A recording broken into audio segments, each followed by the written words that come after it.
ನಮಸ್ಕಾರ ಕರ್ನಾಟಕ. ಗೃಹಲಕ್ಷ್ಮಿ ಯೋಜನೆಯಲ್ಲಿ ಒಂದು ಹೊಸ ಅಪ್ಡೇಟ್ ಬಂದಿದೆ. ತಿಳಿಯಬೇಕೇ?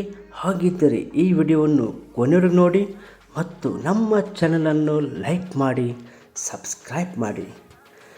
ಮನೆಯ ಯಜಮಾನಿಯರಿಗೆ ಇಲ್ಲಿದೊಂದು ಗುಡ್ ನ್ಯೂಸ್.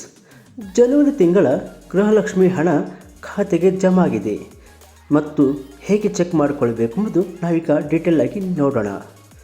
ರಾಜ್ಯ ಸರ್ಕಾರದಿಂದ ಗೃಹಲಕ್ಷ್ಮಿ ಯೋಜನೆಯ ಬಾಕಿ ಹಣವು ಜಮಾ ಮಾಡೋದಕ್ಕೆ ಈಗ ಶುರುವಾಗಿದೆ. ಇಂದು ಲಕ್ಷಾಂತರ ಯಜಮಾನಿಯರ ಬ್ಯಾಂಕ್ ಖಾತೆಗೆ ಜಮಾ ಮಾಡಲಾಗಿದೆ. ಇನ್ನು ಬಾಕಿ ಇರುವಂಥ ಯಜಮಾನಿ ಮಹಿಳೆಯರ ಬ್ಯಾಂಕ್ ಖಾತೆಗೆ ನಾಳೆ ಅಥವಾ ನಾಡಿದ್ದು ಅಂದರೆ ಈ ತಿಂಗಳಲ್ಲಿ ಜಮಾ ಆಗಲಿದೆಂದು ಹೇಳಲಾಗಿದೆ. ಹೌದು, ರಾಜ್ಯದ ಮನೆ ಯಜಮಾನಿ ಮಹಿಳೆಯರು ನಿರೀಕ್ಷೆ ಮಾಡುತ್ತಿದ್ದಂತಹ ಗೃಹಲಕ್ಷ್ಮಿ ಯೋಜನೆಯ ಜನವರಿ ತಿಂಗಳ ಹಣವನ್ನು ಬ್ಯಾಂಕ್ ಖಾತೆಗೆ ಜಮಾವನ್ನು ಮಾಡಲಾಗುತ್ತಿದೆ. ಇಂದು ಅನೇಕ ಯಜಮಾನಿ ಮಹಿಳೆಯರಿಗೆ ರೂಪಾಯಿ 2,000ರಂತೆ ಬಾಕಿ ಹಣವನ್ನು ನೇರವಾಗಿ ಬ್ಯಾಂಕ್ ಖಾತೆಗೆ ಜಮಾ ಮಾಡಲಾಗುತ್ತಿದೆ. ಮತ್ತು ನಿಮ್ಮ ಖಾತೆಗೆ ಜಮಾ ಆಗಿದೆ ಇಲ್ಲವಾ ಎಂಬುದು ತಿಳಿಯಬೇಕಿದ್ದರೆ ನಾವು ಹೇಳಿಕೊಡುವ ಈಗ ಟಿಪ್ಸನ್ನು ನೀವು ಫಾಲೋ ಮಾಡಿ. ನಿಮಗೆ ಗೃಹಲಕ್ಷ್ಮಿ ಯೋಜನೆ ಹಣವು ಬಂದಿದೆಯಾ ಅಂತ ಹೇಗೆ ಚೆಕ್ ಮಾಡಿ?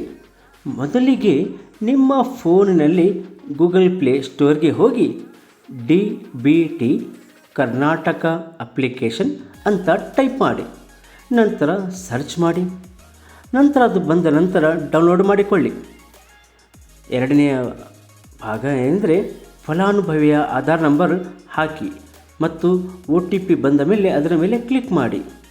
ಇದಾದ ನಂತರ ಆಗ ನಿಮ್ಮ ಆಧಾರ್ ಸಂಖ್ಯೆಯನ್ನು ಕೇಳುತ್ತದೆ. ಅದನ್ನು ಸರಿಯಾಗಿ ನಮೂದಿಸಬೇಕು. ಗೆಟ್ OTP ನೀಡಿ ನಂತರ ಅದನ್ನು OTP ಬಂದ ನಂತರ ವೆರಿಫೈ OTPಯ ಮೇಲೆ ಕ್ಲಿಕ್ ಮಾಡಬೇಕು. ನಂತರ ಇಲ್ಲಿ ನೀವು ಪಾಸ್ವರ್ಡ್ ಅನ್ನು ಆಯ್ಕೆ ಮಾಡಬೇಕಾಗುತ್ತದೆ. ಹೌದು, ನಿಮಗೆ ಬೇಕಾದ 4 ಸಂಖ್ಯೆಯ MPIN ಕ್ರಿಯೇಟ್ ಮಾಡಬೇಕು. ನಂತರ ಕನ್ಫರ್ಮ್ MPIN ಹಾಕಿ ಸಬ್ಮಿಟ್ ಮೇಲೆ ಕ್ಲಿಕ್ ಮಾಡಬೇಕು ಮತ್ತು ಈ ಪಿನ್ನನ್ನು ನೀವು ಸರಿಯಾಗಿ ನಮೂದಿಸಬೇಕು. ನಂತರ ಈಗ ಹೋಮ್ ಪೇಜ್ನಲ್ಲಿ ನೀವು ಪೇಮೆಂಟ್ ಸ್ಟೇಟಸ್ ಮೇಲೆ ಕ್ಲಿಕ್ ಮಾಡಿ. ನಂತರ ಗೃಹಲಕ್ಷ್ಮಿ ಯೋಜನೆಯ DBT ಸ್ಟೇಟಸ್ ಅನ್ನು ತಿಳಿದುಕೊಳ್ಳಬಹುದು ಮತ್ತು ಪಕ್ಕದಲ್ಲಿರುವ seeding status of Aadhaar in bank account ಮೇಲೆ ನೀವು ಕ್ಲಿಕ್ ಮಾಡುವ ಮೂಲಕ ನಿಮ್ಮ ಆಧಾರ್ ಸೀಡಿಂಗ್ ಸ್ಟೇಟಸ್ ಅನ್ನು ಮತ್ತು ಯಾವ ಬ್ಯಾಂಕಿಗೆ ಸೀಡ್ ಆಗಿದೆ ಎಂಬುದು ನೀವು ತಿಳಿದುಕೊಳ್ಳಬಹುದು.